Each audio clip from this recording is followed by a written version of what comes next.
Hello accounts people, time to have a look at statement of cash flows.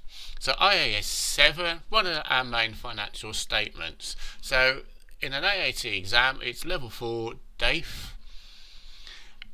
Will be task 1 or potentially task 2. So task 1 and task 2 have a mark allocation between them because the statement of cash flow is a lot more marks than either a statement of financial position or a profit or loss and comprehensive income statement, and also a lot more than a statement of change in equity. If you get a cash flow statement or statement of cash flow in task 1, you'll probably get a statement of changes in equity as task 2, and that's only going to be about 8 marks or so. It's much less marks. However, you are less likely to get this than profit or loss and comprehensive income and statement of financial position. However, don't gamble on it. I know students who've gambled on it and had to do a resit a couple of months later. There's always somebody in a group who gets one of these. And if you get the other version and still need a resit, you'll get this probably by the sound of it. I don't know the official statistics as a resit. So this is a good Osborne example. Explains actually what the purpose is, and you can kind of picture yourself if you were the finance director of Dovey Limited. So one day you may have to do something like this in front of your shareholders. So what happened with Dovey is that £447,000 of cash turned into a £256,000 overdraft. Now, you wouldn't do this without telling your shareholders in advance unless it was emergency measures. So although they are profitable, there's a lot of money disappearing in finance costs and tax. In fact, all their profit has disappeared in finance costs and tax in the current year, and they've had to finance it a little bit. They have sold some plant and equipment to finance the new plant and equipment. They've also had a share issue, so between them, their bank account and the share issue, they've paid for the new equipment. They couldn't have done so out of a bank loan. They've already got a big bank loan, and you can see the 2/3 of their operating profit has disappeared in finance costs.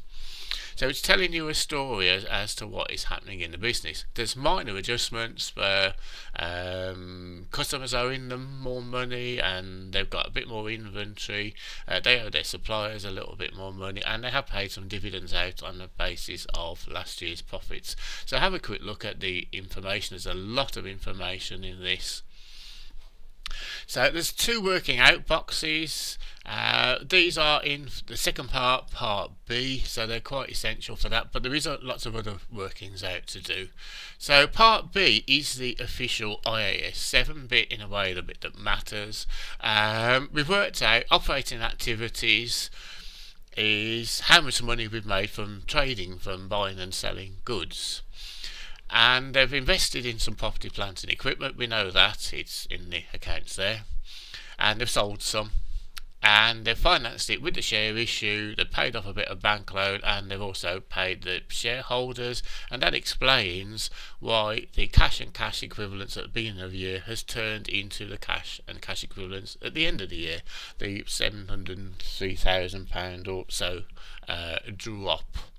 But before we do that, we've got to work out exactly how much money was made from our operating activities, our buying and selling of goods. And this common version starts off profit before tax. Some people prefer to start it from operating activities, but this is the current AAT style. So the biggest task is really learning what goes in here and how many boxes to fill. There will be 1 or 2 blank rows. And our first adjustment, so I'll put the profit figure straight in. Obviously easy to pick up the wrong one, I'm sure some students do. This task 1, bit of exam nerves. Hopefully they spot that they've done so. So the depreciation is in the notes. It's not in the cost of sales figure, it's or in the financial position, because we don't have the detailed information. So we have to be told that. But depreciation has reduced the profit as an expense, but it hasn't actually done anything to the bank account. So the bank account is relatively good. If these were the only two items in our accounts, the bank account would have gone up by nearly £2 million. So this is always a positive. Our bank account is healthier because of the depreciation than our profit figure. What will hit our bank account later is the amount of money they're buying or paying out for property, plant and equipment, and the proceeds of the property, plant and equipment they've sold, not the gain figure, which is our next item here. And it's not the gain figure, it's how much they sold it for that will come into our bank account and how much they bought property, plant and equipment for. So effectively just taking this out of the argument, it's increased our profit but not our bank account, the opposite to depreciation.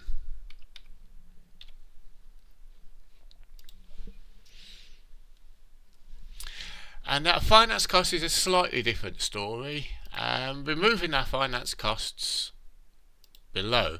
Now in the real world, but I haven't ever heard of it in an AAT exam, this amount here and this amount here would be different, because finance costs are always accrued, and if you increase a loan or pay a loan off, the amount will be different slightly. But we're okay here. I'll be very interested if an AAT examiner ever sets the challenge.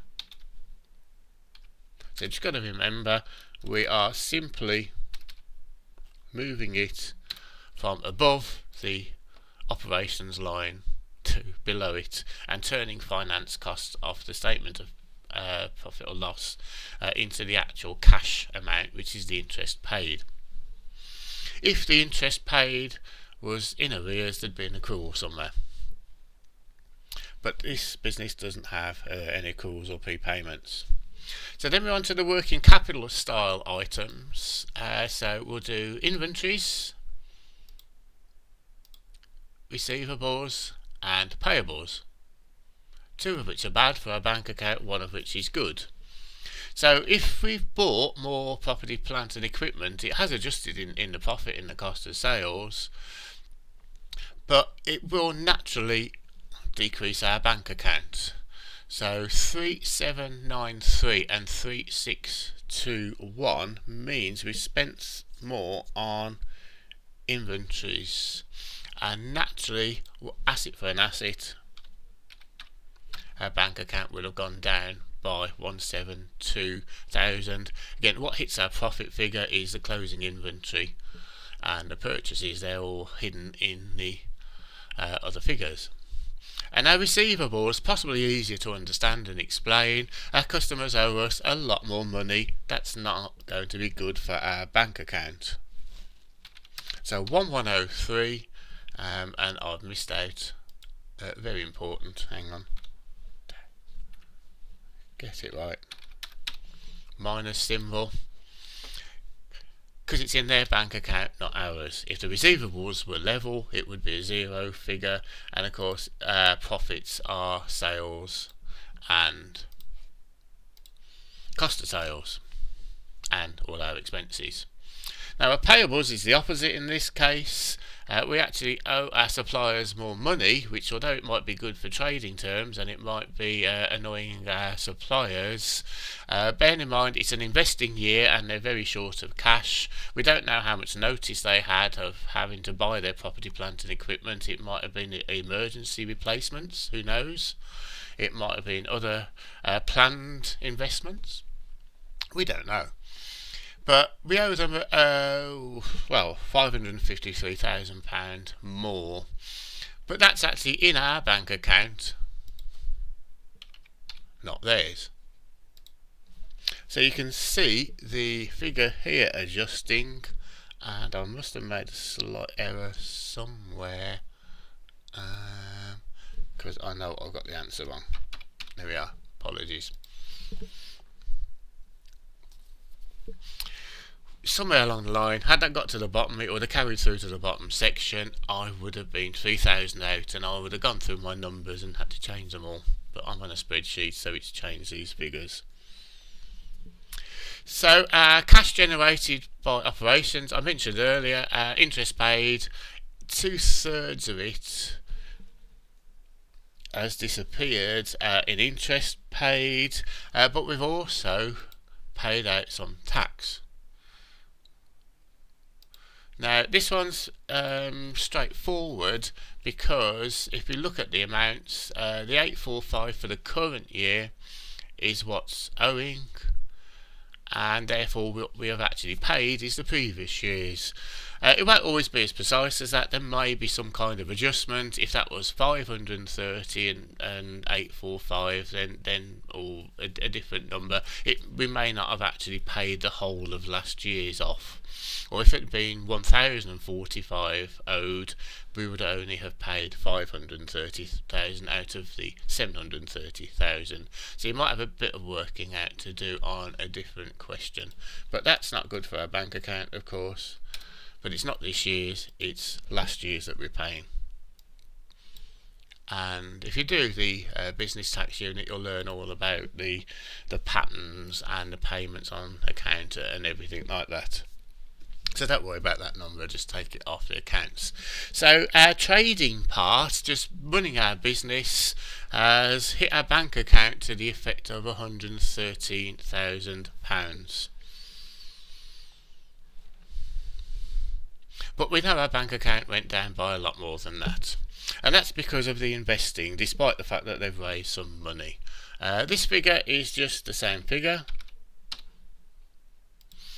It's the same data for both parts of it. And then our investing. So what have we done? What we have sold some equipment, and we have bought some equipment. So it doesn't matter which way around, it just happens that the boxes are that way around. And we've got to work these out from the numbers that we've got. So we made a profit of £453,000 on equipment with a carrying amount of 178,000. So we can put that in our workings out box. That's what we sold. That's what we sold, and we made a gain.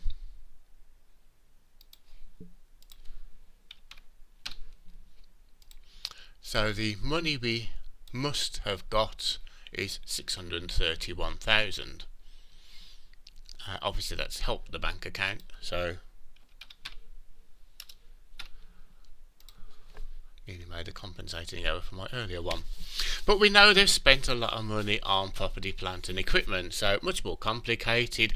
Very important that you fill in these boxes, because if you did make a mistake somewhere, particularly if you made one up here somewhere, you'd have an awful lot of the numbers are wrong, and if the examiner couldn't work out where those wrong numbers came from, you'd lose all the marks further down.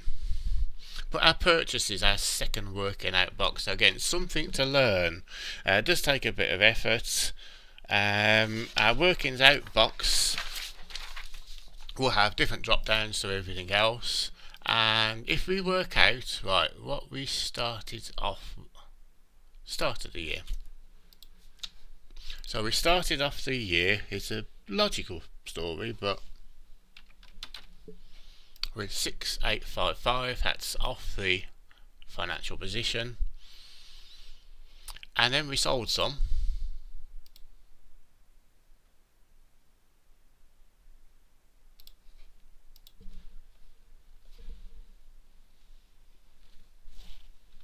That would reduce the value of the property, plant and equipment. And then we also, during the year, depreciated it.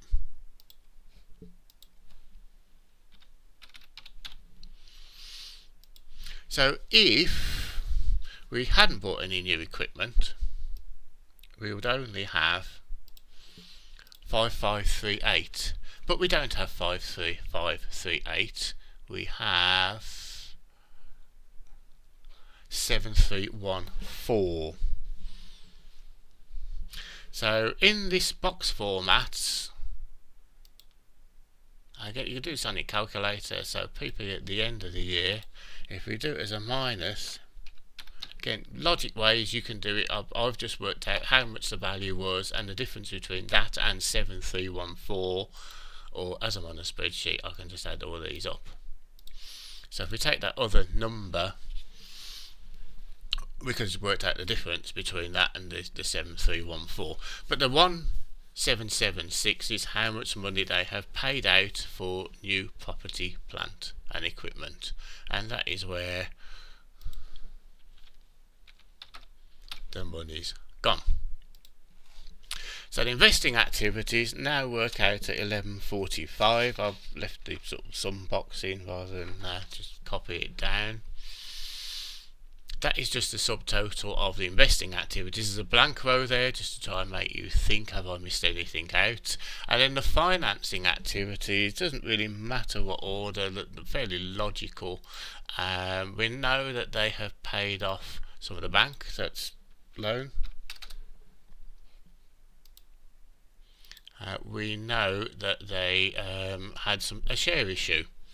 So it hasn't got a workings out box. We can see over here the share issue. We can see, I can do it here as it's a sum. We can see, I could do the full sum, but 2,500 minus 1,800 is 700 or 700,000. And then the share premium has gone up by 140. So they've had proceeds of a share issue of £840,000. And then easy one to miss out until you come to the end and then hopefully spot what you've missed out. The fact that they've actually paid out some dividends. It doesn't of course appear in the accounts, it's down in the notes here. So the financing activities is those three together, pluses and minuses. £555,000 positive to go towards the investing activities. So what happened to our overall picture? Well, this is where we need to either sit and do it on our calculator or work it out. But if we do it this way on a spreadsheet, that was our operating. It cost us 113,000. Our investing cost us 1145. And our financing raised 555 back. So 703,000 decrease, of course, in cash and cash equivalents. Does it explain the difference between the opening 447 and the minus 256? Yeah, okay. Can't do it that way, can I? Minus 256, so 256 plus 447 is 703. Yes, it does explain it that way. So I couldn't cheat and just do a quick sum, because that needs to be a minus number. So we have explained to our shareholders why £447,000 cash and equivalents went down to an overdraft of £256,000. We would obviously be able to explain that at least we haven't increased our bank loan by 200,000, so we are really only sort of 56,000 worse off in terms of debts, and they managed to buy some property, plant and equipment. And hopefully they have got a plan for reducing that bank overdraft in the future, and that's what the cash flow statement tells us.